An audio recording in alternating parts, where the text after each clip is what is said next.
Let me put on a. All right, we're gonna do this. We're gonna do this one more time. Let me see. All right. So, greetings, family. This is Tan John Zoe with B1E1T1, and I um, did a live stream earlier, but it was like the wrong time to do it because my son needed more of my time.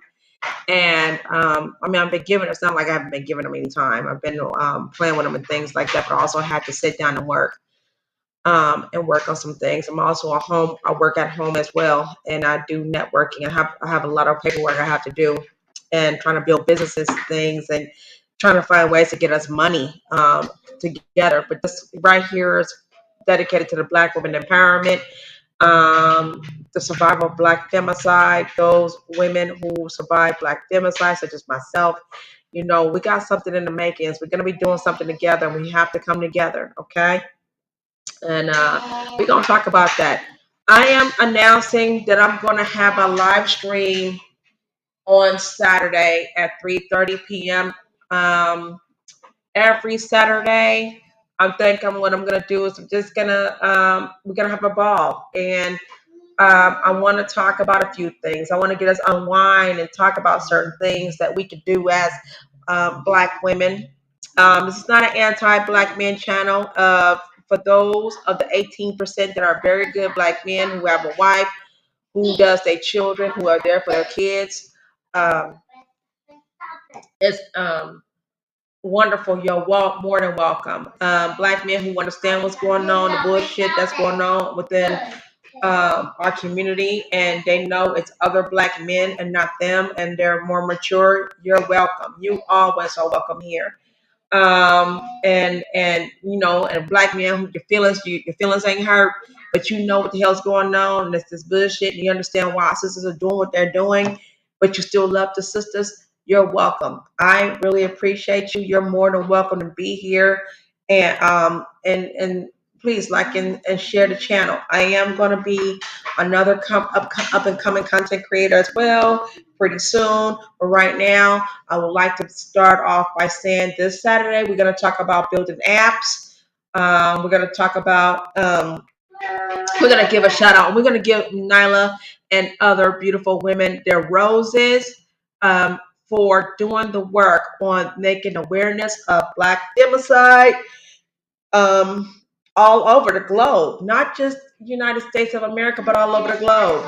And it's going to debunk a lot of stuff that a couple of channels have been trying to portray things to be. So let's talk about what we're gonna do. I'm gonna be quick. Saturday at 3:30 p.m. We're gonna talk about building with the app. I have ideas. I'll need your ideas and your input. We're also gonna talk about certain live streams. If you have anything that you want to show us and get on the panel and talk about certain things, you have 10 minutes to talk about it. Let's do the 10-minute thing. And we're gonna do like maybe about 30 minutes of it, we're gonna see something that's on TikTok, and you let me know what you think, and I may want to pull something up and show it on TikTok, and let's talk about what you think. And I also want to talk about technique with Black women's hair. There's a bunch of sisters, the newer generations, if you will, they don't know how to take down hair, or how hair can look like it's braided really tight but not braid hair tight. You know what I'm saying? You can grip the braids, but you know how to braid without making it where just pulling your hair from your roots. It just looks like it's real tight, but she don't feel a thing. It's nice and it's tight enough for her, but it's not pulling her roots or stressing her out, right? It's not causing what people would perceive as alopecia. Sometimes alopecia don't come from braids. Sometimes the alopecia will come from stress, medications, domestic violence, being having your hair pulled out too much because you've been fighting a lot, those types of things, or it just could be the medications or some stress. So we're going to talk about that. We're going to talk about how to braid hair. We're going to talk about how to take down hair, take down braids. I'm going to show you a technique how to take down some braids. And I'll take down a couple of my hair. I'll take down a couple of braids from my hair so you can see exactly what to do. And let me tell you something. And this is the thing, sisters. Money. You can make money off of taking down braids. Always use your worth, even if it means taking down some braids. I've always charged clients when they was gonna go get their hair done, perm, clipped, whatever. I always charge clients to take down their hair. I'm gonna take down your hair and charge you. Depending on how small your braids are, no problem. I'm just gonna charge you. But I'm gonna show you a trick where you don't have to be there for hours taking down somebody's braids. It's ridiculous. You don't have to do that. And that's when I knew that we're losing our touch in some ways. We're kind of losing our touch on how to do hair. Some of us have gotten away from the pressing the combs. I don't think you should get away from the pressing comb. I think you should keep the pressing comb. I don't think we should be so damn pro-black because black men are saying keep your natural hair. That includes pressing comb. If pressing comb kicks ass for you and it loosens your roots and lets your hair grow even faster, you can use a pressing comb. There's nothing wrong with that. It's the hairstyles after the pressing comb is what is it, people know, we can look at some hairstyles in the past. So yeah, let's talk about all this stuff on Saturday. I'm gonna go chill with my son. I know it ain't Saturday. It just feels like it's Saturday because I'm off tomorrow and I'm not gonna work tomorrow. I'm tired. I'm just gonna take him to school and I'm gonna do me. And I'm gonna take care of some other things that I gotta take care of. So a lot of paperwork I gotta do because I gotta make this money. And remember, like I said, I have to make enough. I have to make sure I earn some money. I got some gift cards. Excuse me. I got some business cards. I want to do with this brother. He's pretty dope. His name is Andy and he does good graphic designs. And what you see right there, that was just him just blogging. If you look at it real close, it's my son's logo for his clothing line. We're gonna kind of change it up and make it look real different, right? Anyway, that being said, sisters and brothers, I appreciate you for coming. I got a couple of new subscribers. I will make them a mod. I think the last day when I start getting more than 45 people joining the chat, that's when I'm gonna start doing less moderations.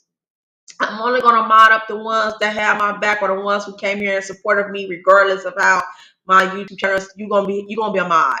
So I most definitely appreciate you. So I'm gonna see y'all Saturday, 3:30. Let's do this, 3 o'clock to 3:30. We gonna do this. We gonna have fun. We gonna, Moonflower, please. If you see this channel, please come over because you be showing some stuff that be cracking me the hell up. I appreciate you. Queen Cascade, I appreciate you and your support. Mr. Uganda, I appreciate you and your support. Please come on over. We're gonna be giving out roses and representing the ones who's there.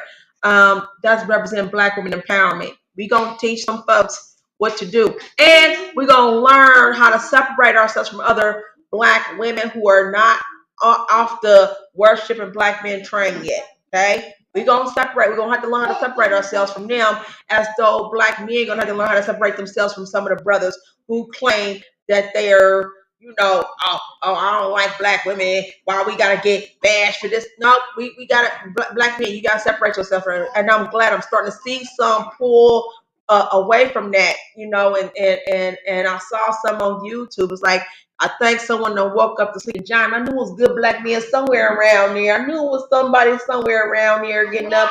All this Black femicide is waking some shit up, and it's like they're getting tired of seeing the shit too. And I'm glad they're speaking out. There's a few that's speaking out. We need more y'all brothers coming up and champion against that bullshit going on. Understand whether you're single or you're married. That's gonna be a good thing. I heard a Black man talk about how even though you're married don't mean it's gonna be glamour and gold. You know what I'm saying? There's some things you gotta understand about yourself before you think you can take on a wife. I love that he said that. You know what I'm saying? I love that he said that he didn't always get it right. You know what I'm saying? And it was not always about her. Wasn't no finger pointing at her. It was mostly him because you gotta know what you about, what your worth is as a Black man, and how you can carry yourself and how you can keep your wife. He was good at what he did. He was good at what he said. Whoever this brother is, I salute to that man. I salute to him because he said things that the followers of Mr. Uganda's channel wouldn't even say. I mean, it's not even that's the farthest thing from their mind. They just want someone to worship them, and if you don't do that, this is insane. This is absurd. This is crazy. This is madness, and This is why she don't have a man now. And it's like, no, I don't want that kind of man. So yeah, those types of brothers, you guys are more than welcome to come here because you real. I want real people on my channel. I don't want no fake ass people on my channel. However, I'm not discriminating against fake ass people and mammies. If you want to come over here and say what you gotta say, I'm letting your ass get cooked on this channel. If I don't cook you myself, there's gonna be some of my followers that's gonna cook you too. Okay? I'm sorry. But if you're not gonna understand, if you're not gonna see, you're never gonna understand, you're never gonna see. If you don't want to see what's going on in real life, then keep staying in La La Land and loving your black kings. We're trying to stand back and let black men heal and let them see what they selves and what's left of black men. Those are the good ones. That's going to, like the movie A Few Good Men. We gonna watch them thrive and raise their sons to be better. And another thing, I want to debate. I'm telling y'all, I got a debate. I want to debate on my channel about black women versus single black mama. She got a son. Can she raise her son to be a man? Some people say no. I beg to differ. I know from experience. I've seen it happen. I've seen it happen. You can't make this shit up. I'm not tell exactly what black women did. I know some black men ain't gonna want to hear that shit. Like, nah, you a woman. You don't know what it's like to be a man. But we grew up around some real fucking men in our family, and we know what we want to keep in our family. And we not gonna forget some things men did in the family. I've also looked at Moonflower's channel. The younger folks don't believe the father. The father took both took the dates out in his car. So if he has a daughter and the daughter and a boy came over to knock on the door, he was very nervous, and he would knock on that door and say, hi, it's Teresa there. You're like, yeah, I'm her father, and hi, sir. She told me a lot about you, and that's how it starts, right? Okay, he outgoing, he trusts that his daughter's a good girl. He's gonna take his daughter in his date on a date. Okay, I think I'm not sure. Uncle Joe's not alive anymore, so I can't ask him anymore. But I remember how they used to say the boy would take the bus if if he liked the man's daughter, the family's daughter. He would take the bus with some flowers, and he would come there with a flower in his hands, and he would greet the father, and he'd give the mama some flowers, and he wanted to take this lady out. And it was times I've seen some movies like this. I've heard some stories where it was times that when a young boy came over, he was nervous as hell because he didn't want to. He didn't want to get he didn't want to get hurt or something. Something. He was just nervous. Because he didn't run into this woman's family, and they invited him, and that's when young girls were able to invite. She's 15 years old. They already knew she may like a boy. And if mama's gonna ask, so have you like boys now? Are you into boys? Oh, what's his name? She would do that stuff, and she would sit there, and it would open up the doors for daughter to be honest and be open and everything. Um, and she would say, his name is Calvin. So she would say, okay, well, I would like to meet him. Oh, you would, mom? Okay, I'm gonna let Calvin know. Oh, thank you, mom. Dad, he's like, yeah, he better be nice to you. Yes, daddy. And then she go and tell Calvin, my parents want you to come over and come and eat. And that was back in the 60s and stuff, right? And okay, wait till I'm getting off and get off right now. And I'm just saying in so many words, some of the stuff that was happening back in the old school that worked out, we need to bring that back. There's no such thing. The thing is, we trying to keep up with the Joneses, and you can't keep up with the Joneses. Sometimes you got to go back into square one and go back into the olden days and adopt some of those things. So now it's brand new again. Understand what I'm saying, y'all? And also, I do want to talk about shit from the past and how some of the stuff from the past is way better than what's going on right now, and how we need to bring some of that stuff back or experience some things. So, mommy being long winded and stuff, I know I get long winded every now and then. I'll see you next Saturday. Much love. I know that last video was botched. I had to remove that damn channel because it was the most ghettoest channel ever, and my son needed all my goddamn attention. So that being said, much love to you. Peace and blessings. Family.